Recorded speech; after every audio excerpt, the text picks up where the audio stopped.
गांव के एक छोटे से घर में रामू काका रहते थे। 75 साल के। उनका चेहरा झुर्रियों से भरा था, बाल सफ़ेद हो चुके थे और हाथ कांपते थे। कभी गांव के सबसे मजबूत किसान रहे काका में अब वो ताकत नहीं रही थी, पर एक चीज़ वैसी ही थी, उनकी याददाश्त। रामू काका का रोज़ का नियम था सुबह उठना, तुलसी को जल देना और फिर अपने पुराने लकड़ी के संदूक से एक चिट्ठी निकालकर पढ़ना। ये सिलसिला पिछले 50 सालों से चला आ रहा था। गांव के बच्चे अक्सर उन्हें छेड़ते, काका उसमें ऐसा क्या लिखा है जो रोज़ पढ़ते हो, लेकिन काका बस मुस्कुरा देते। रामू काका की जवानी का एक ही सपना था, अपने बेटे राजू को पढ़ा लिखाकर अफसर बनाना। राजू बचपन से ही होशियार था, माँ बाप का लाडला और गांव का गौरव। जब राजू ने इंटर पास किया और शहर जाकर आगे पढ़ने की बात की तो काका ने अपने खेत बेच दिए। लोगों ने उन्हें समझाया, बुढ़ापे का सहारा मत बेचो, लेकिन काका ने कहा, बेटा पढ़ लेगा तो यही खेत 1000 गुना बनवा देगा। राजू शहर गया। महीने में एक बार चिट्ठी आती थी, बाबूजी पढ़ाई अच्छी चल रही है, आप चिंता न करें। और रामू काका वो चिट्ठी संदूक में संभाल लेते। एक दिन एक चिट्ठी आई, बाबूजी नौकरी लग गई है, मैं अब दिल्ली में हूँ, जल्द ही पैसे भेजूंगा। वो दिन रामू काका के लिए दिवाली जैसा था। उन्होंने पूरे गांव में मिठाई बंटवाई, पर उसके बाद राजू की चिट्ठियां कम होने लगीं, फिर बंद ही हो गईं। काका हर दिन डाकिया से पूछते, कोई चिट्ठी आई क्या? नहीं काका, आज भी नहीं। साल बीतते गए। गांव वालों ने कहना शुरू कर दिया, राजू तो शहर जाकर आपको भूल गया।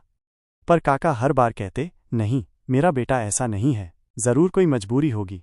एक दिन रामू काका को तेज बुखार आया। गांव के मास्टर जी उन्हें शहर के अस्पताल ले गए। दिल्ली पहुंचकर वे राजू का पता ढूंढने लगे। सरकारी दफ्तरों की दौड़, लंबी लाइनें और कोई जवाब देने वाला नहीं।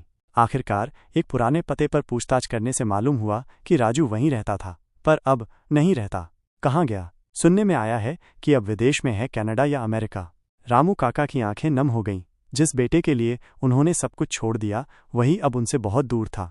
वापस गांव लौटकर उन्होंने वो आखिरी चिट्ठी संदूक में रखी और तय किया, अब कोई उम्मीद नहीं रखनी। सालों गुजरते गए। एक दिन गांव में एक नई गाड़ी आई। बाहर निकला एक आदमी सूट बूट में, गोरे चेहरे पर काले चश्मे और साथ में एक औरत और 2 बच्चे। वो सीधा रामू काका के घर पहुंचा। बाबूजी, रामू काका ने देखा राजू।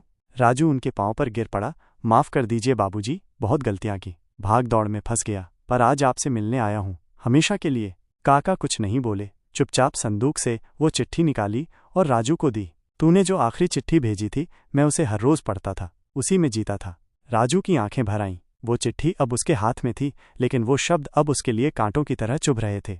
राजू ने गांव में एक नया घर बनवाया, पुराने खेत वापस खरीदे और काका को अपने साथ शहर ले गया। लेकिन काका ने मना कर दिया, मैं यहीं ठीक हूँ बेटा, पर तू आता जाता रहना, अब बस तेरे आने की चिट्ठी की जगह तू खुद आ जाया कर। अगर आपको ये वीडियो पसंद आया हो तो इसे लाइक करें, अपनी राय कमेंट में बताएं और ऐसे ही और वीडियो के लिए हमारे चैनल को सब्सक्राइब करें।